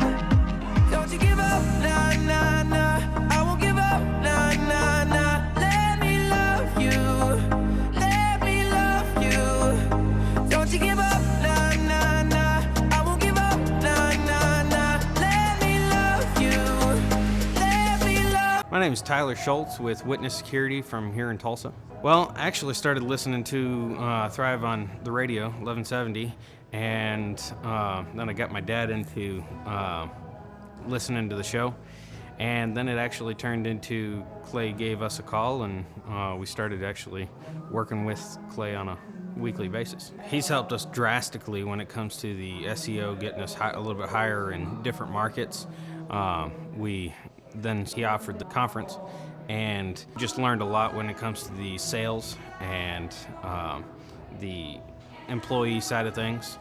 It's going to help our business drastically. Oh, very intuitive, just pulling you in to break down each part of your business.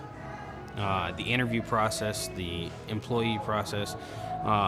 If employee's not working out, you let them go. It's a drastic experience. You just have to come and check it out.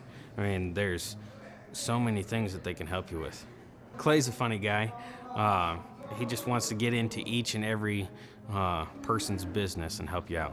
Oh, I know I've asked a couple of questions, and he's broken down that question and answered it in several different ways. There are so many different things. The SEO, first and foremost, he will help you get the more business coming in, and then once that is coming in, then he helps you with the employee process of do I need to hire more people? What do I need to put in place? And he gets you there. You hear of all the other different type conferences, and I myself have never been to one, but the walking on coals and all that stuff, that just seems like a bunch of hype that isn't really needed. And I know of several people that have gone to those type conferences, and yet they haven't, because there's no actionable deals, you really don't have any moving forward steps. It's just hype, and it's not needed. Well, just the cost in of itself versus $6,000 for one conference and no actionable steps versus $1,500 and there is actionable steps. You can't beat it. I wanna be a billionaire so freaking bad. Buy all of the things I never had. I wanna be on the cover of Forbes magazine, smiling next to Oprah and the Queen. All right, Thrive Nation, welcome back to the conversation. It is the Thrive Time Show on your radio, and for many of you listening, you want to be rich. You want to be rich, and the thing is, we're in a culture where it's sort of this. I'm just sharing with you my observations, and perhaps you, if you're listening, you disagree, and that's okay. The idea of this show is to stimulate your thoughts. You can agree or disagree as long as you engage. So here's the thing I've observed. There's sort of a false humility out there where people say, I want to build a successful company, so I can, give back. And that's great, but what if you don't have enough right now just to make it? According to Time magazine, there's a study they did. You can see that the Federal Reserve also did a study. Or if you just Google the word The Atlantic, just Google The Atlantic, an average American $400 saved. The average American, not listening to this show, but people listening to other shows, people listening to that FM, hip-hop music, the average American has less than $400 saved regardless of age.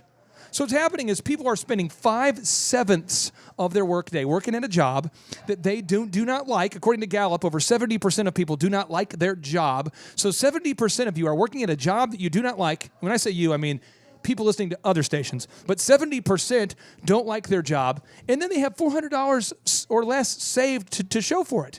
So I would ask, whether you want to be a billionaire or a millionaire, what's the point? And the point for me, that I think the point for you, is you want to have the time freedom and financial freedom to do whatever you want to do. So for Mother's Day, we went out on a pontoon boat, and I drove around with no particular place to go. I let my kids drive. We grilled some burgers. I had some great music. And then we watched a great movie. We watched the movie Eddie the Eagle. Love that movie. Awesome. And because I had the time freedom and financial freedom to do it, I wasn't stressing out about it. Right? I don't even think about the monetary consequence of going to the lake, renting a pontoon boat, watching Eddie the Eagle, etc. And I'm not talking about going out there and buying Lamborghinis, but if you want to, we have a thriver out there, Steve Currington, one of our thrivers, who said his stated goal was, I want to buy a Lamborghini. and he did enough mortgages to do it. And he says, I want to buy a Bentley. And he did enough mortgages to do it. So I don't care what your goals are. I'm just going to say, I'm not going to judge you and tell you that your goals are too big or too small, or you're selfish or you're not. I can just say that if you build a successful company, you will build a vehicle that will help you achieve those goals. Now, once you build the business that has the sales, phase number 1, once you can make those sales, phase number 2 is you got to build the systems, right? But phase number 3 is the management. And if you don't learn to manage people, you'll never have time freedom, because you're always going to be running around putting out fires. And so I'm going to pick on our former police chief for Mounds, Mr. Tim here, because he started this taser company. And but before that, in your previous life, you were actually a police chief. That's correct. So how many guys were on your squad, or how many women and men were underneath your command at that point? Well, we'd have up to 12 or 15 people at one time. And out of those 12 to 15 people, if you can think back, and it's been long enough, we'll talk about maybe your first year as the chief, okay? So it's way back there. Sure, I'm sure none of those people are listening. Out of 15 people, how many of them chose to be difficult to manage? Out of 15, let's say. More than 15, and then we had to recycle. Really? Oh, absolutely. So the majority of people would choose to be difficult? Absolutely. Okay, now if you're listening right now and you go, man, I strongly disagree. You guys are negative on people. Eric, you've managed people. You've even been in the Thrive office. Mm-hmm. And of the search engine writers we have, and the cold callers, and the designers that you've seen, we've got great guys like Darlin, like Devin. I mean, some really all-star people. But if you had to say, out of like the last 50 people you've seen come through here, what percentage of them have been easy to manage from your perspective? From my perspective, I would say, well, of the last 50, maybe 47 of them. So, north of 95% of them are hard to manage. Okay, so the thing is because this is the thing I got to help somebody. If you're listening right now and you work for somebody, you need to become a great employee, in my opinion, before you can become a great boss. So Dr. Zellner is my boss with Thrive15.com, meaning that if he wants me to do something, as long as it's not illegal, I say yes. So I'm like, as long as it's not illegal or immoral, I say yes. He says, you want to run? Yes. I remember one time we had a meeting with a guy, and the guy recommended 3 books. And so Dr. Z said, well, why don't you finish those books this weekend and then get me a report? I'm going, he just assigned me 1,500 pages to read. Okay. And I said, yeah, absolutely. And I did. I read it, and I found out years later that was one of his testing things. He wanted to see if I was willing to do what he asked before he decided whether I was the kind of guy he wanted to work with. So phase 3, management. You have to instill a merit-based pay program. Eric, talk to me about merit-based pay and why in the world of private entrepreneurship, why that's such a powerful tool. Yeah, so you want to incentivize your employees to, have the behavior that you want them to have, not just to show up for work. So you have to have key performance indicators along with this merit-based pay. So let's say you're doing sales calls. An indicator would be, hey, you have to make 100 calls that day. And you want to tie their pay to the results of those calls, not just the time that they're sitting there. Now, Tim, when you managed in the public sector where you're working with the government as the police chief, you can't really do merit-based pay, can you? I mean, people get paid what they get paid, right? That's correct.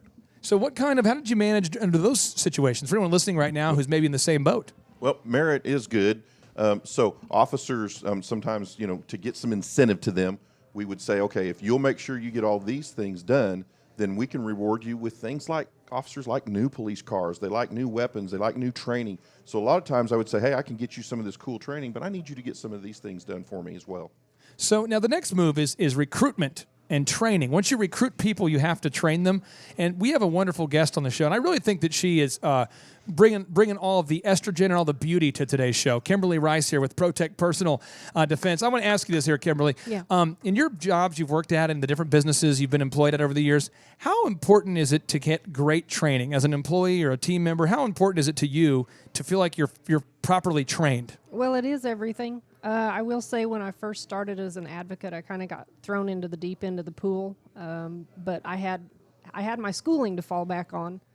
It enabled me to create my own niche in that agency, but then I was all about training. I was all about finding out what I can learn next, staying on top of things, because I'm talking to people whose lives are in danger, literally on a day-to-day basis. Now, with your product, ProtectPD.com, can you explain to the Thrivers what that product is and how training is a vital part of the actual product you're selling? Absolutely. So the beauty of the taser, which is what is used by many, many, many police departments across the nation, is it is a less lethal option for self-defense. The beauty of it is it doesn't require the same kind of training as a firearm, but why we did this where we can not only sell you the taser, but we're going to train you in it. And the reason is, you, Clay, could go online somewhere, you could go to Taser, and you could buy this for yourself, and you get it, and it comes home in the box, and you open the box, and you're like, okay, now what do I do with it? And you might read the instructions, or like many people, you're going to put it back in the box, and it's going to go on a shelf, and it's going to collect dust, because it's not a complicated tool to use, but if you don't have some instruction in it, you're probably not going to use it. Now, Thrive Nation, when we come back after the break, Tim is going to break down and get very specific about the level of training that you're going to receive when you actually purchase a taser from ProtectPD.com, because it's something he's passionate about. He's helped protect you and I as a member of the law enforcement community for 27 years, and now his passion is helping protect each and every one of you with his great product. So when we come back, he's going to walk us through the details of how the ProtectPD.com products are there to help you and what that training is all about. Unless you're a communist, you're going to love this next segment.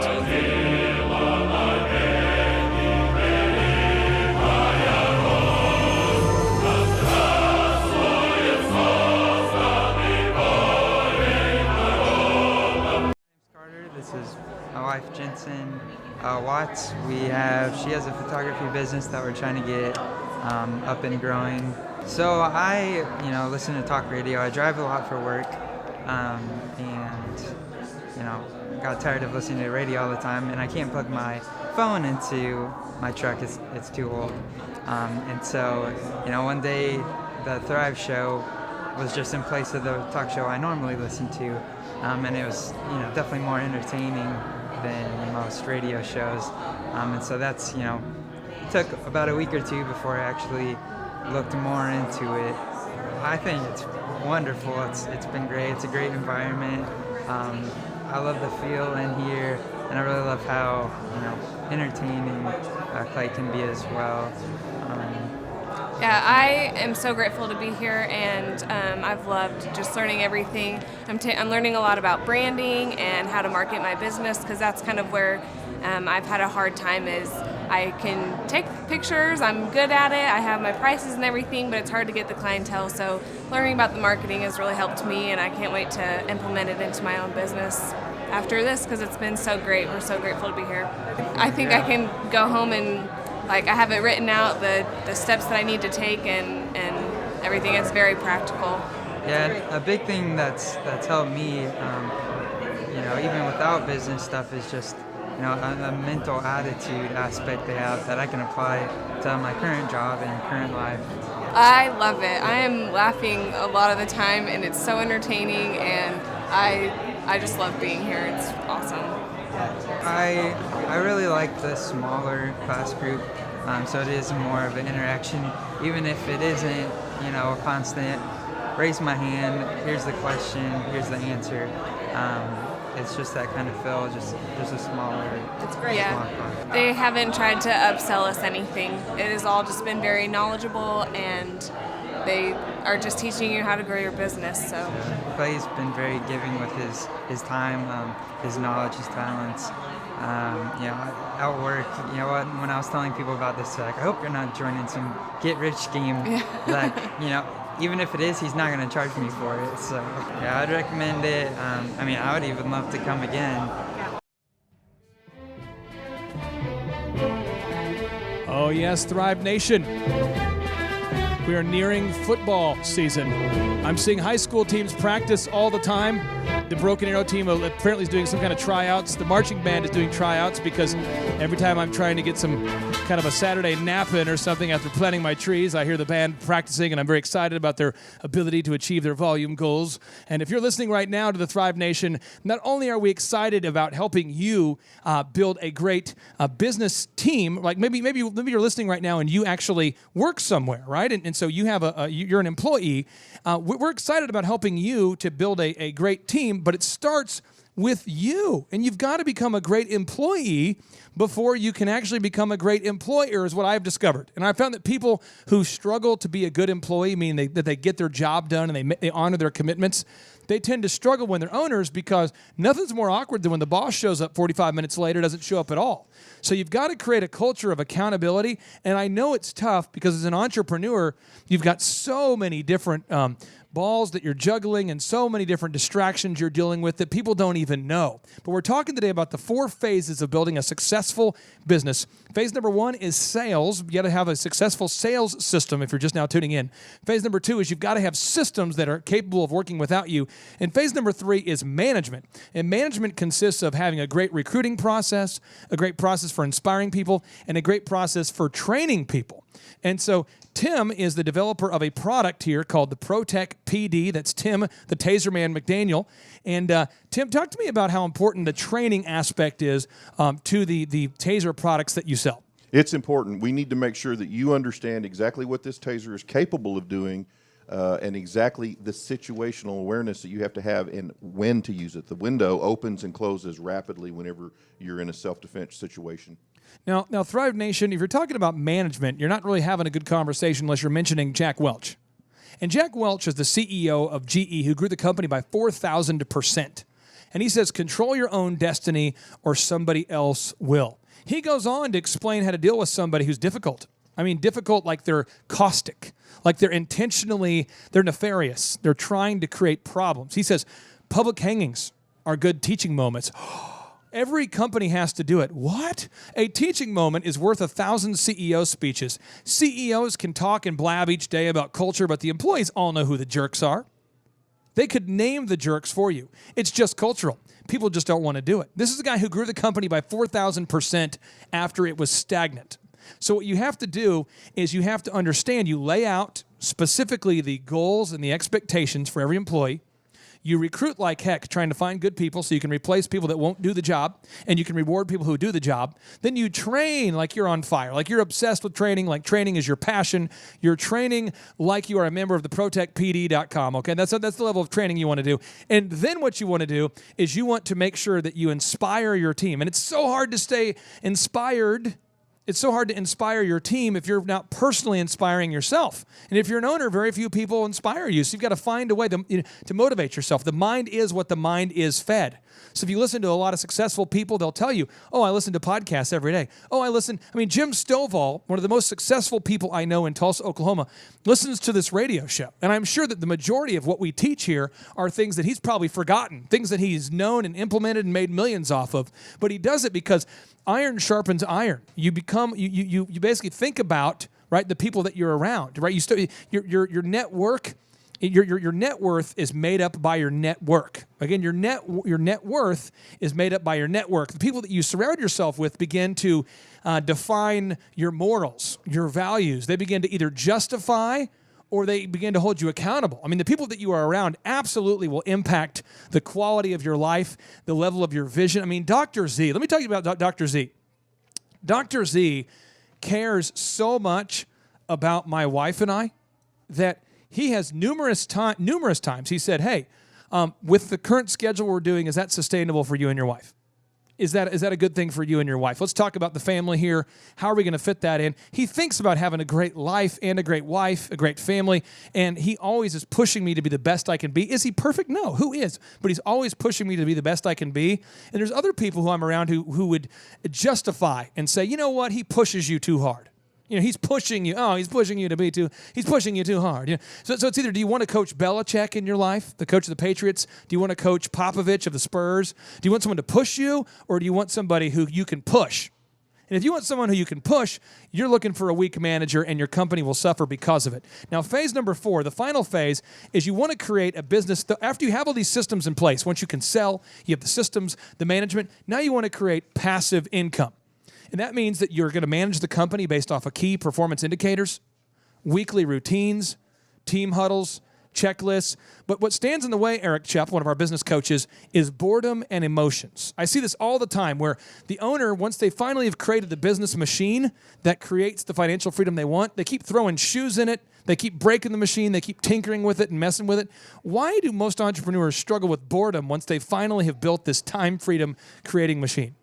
Yeah, so a lot of times you'll see that business owners are they don't know how to inspire people. They don't know how to inspire themselves. So they had this big goal, and they've kind of hit it, but they didn't have a plan for after they hit their goal. And so it's something that you got to keep in mind as you're building your business. You know, hey, once I hit these, how are we going to move forward past that? Kimberly, I want to get your take on this next notable quotable coming at you from Michael Gerber, the best-selling author from the E-Myth series. He says, to the manager, then the technician becomes a problem to be managed.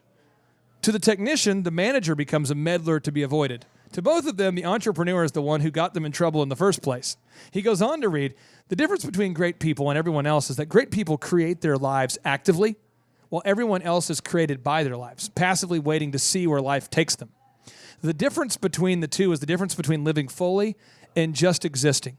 As you've gone out there and created ProtectPD.com, how have you kind of been able to deal with the reality that, man, if this business is going to make it, it's going to be because of the effort you put into it? I mean, how have you been able to grapple with that? Because I think a lot of people listening go, I don't know if I can handle the idea that I'm self-employed, and if it doesn't work, I have no one to point at but myself. I mean, how have you been able to deal with that? Well, it's great to be on a good team. So there's a lot of, meeting with Tim, meeting with our other team members. We encourage each other. Like you said, we hold each other accountable. But it kind of comes back to the passion of knowing that we're not just selling a product. We are selling people a better safety for themselves, and we are educating them. And education is everything. So, Tim, how do you stay encouraged? I mean, what do you do to stay motivated? There's a lot of people listening here who say, man, I want to do what these folks at ProTech, PD are doing, but I just don't know if I have the motivation. Where are you finding that motivation? Well, I have to really look deep inside, because I'm that guy that sometimes I really do get down about these things because I worry. I want to take care of my employees. I want to take care of my family. I've had a little bit of the taste of the good life in my time, but I know that goes away really, really rapidly if you don't stay on top of that. So that motivation is, I'm asked, do you want to be a millionaire? Absolutely, I want to be a millionaire and beyond, but I want to be a millionaire who, a humble person, and I want to make sure that I continue to keep that going. And I said I'd be a millionaire by the time I'm 50. I'm almost 51, so I still have a little time. Thrive Nation, if you're listening right now and you're wanting to know what are the tips and tricks to stay motivated, I would encourage you to learn how to manipulate yourself. And so manipulation, a lot of people think that's a bad thing. Well, a chiropractor technically manipulates your spine to get you in line. I have found that for me, I do really well if I get my workout in first. I feel like I have a small victory for my day. I have found if I listen to audiobooks or helpful, that's why we wanted to build this radio show, is it's positive. It's not like a political situation you can't solve. It's something you can do. I find that feeding myself with audiobooks and positive self-help, that really helps me get the right frame of mind. Because as soon as I walk into the office, as soon as I start my work week, problems start coming at you 90 miles an hour. And I know that if you're listening right now and you have aspirations to become an entrepreneur, you are going to have a lot of problems. T.D. Jakes said in one of his episodes, one of his sermons, he says that promotion means problems. And when you get promoted, man, that's frustrating. I mean, Colin Powell, the former Secretary of State, he said that leadership consists of pissing someone off before noon every day. I mean, that's just... Eric, you've seen it. I mean, as we've grown Thrive 15 and we've grown Elephant in the Room, do you feel like there's more problems as it gets bigger or less? Absolutely more, every single day. So there's more money, more problems. That's what happens is as you build the business, but the thing is, your high water mark gets higher and higher. So things that used to bother me don't bother me anymore. And the crazy things that happen, we have a guy on Facebook today who's just decided to apparently he's unemployed because he's taken his entire day to write negative things about one of our companies. And the thing is, he never asked for a refund. So if he wasn't happy with the service, we've set it up where we'll give the guy a refund. And so if you want a refund, we'll give you one. But instead, he goes on Facebook, and that's how it is. So if you're listening right now, there are 4 action steps that you can take, but there's one you should definitely take. Go to ProtectPD.com. That's ProtectPD.com. And after you go there, go to ThriveTimeShow.com, subscribe for the podcast, maybe sign up for an in-person one-on-one business coach session, or sign up for Thrive15.com, the world's best business school. It's $1 for your first month, and it's free forever for members of the military. Or go to ThriveTimeShow.com and book your tickets for the next in-person workshop. It's 15 hours of power that you want to devour. Don't miss out. It's ThriveTimeShow.com. And as always, 3, 2, 1, boom!